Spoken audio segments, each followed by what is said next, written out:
আখি তোকে একটা কথা বলি এবার, তুই যেভাবে চলছিস এভাবে কোনো ভদ্র ঘরের মেয়েরা চলে না।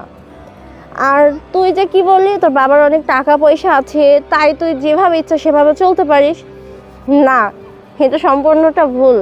কারণ দেখ, একসময় আমি ওয়েস্টার্ন ছাড়া আসতাম না, কোথাও ঘুরতাম না, কিচ্ছু করতাম না, মানে এক কথা ওয়েস্টার্ন ড্রেস আমার লাগবেই।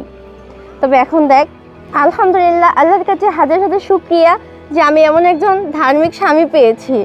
সে আমাকে ভুল পথ থেকে সঠিক পথে নিয়ে এসেছে এবং আমাকে পর্দা করা শিখিয়েছে। আর পর্দা তো আল্লাহ তাআলা ফরজ করেছে। তাই বলি কাকি, তুই যে পথে আছিস সেটা ভুল পথ। বোন, এই পথ থেকে ফিরে আয়।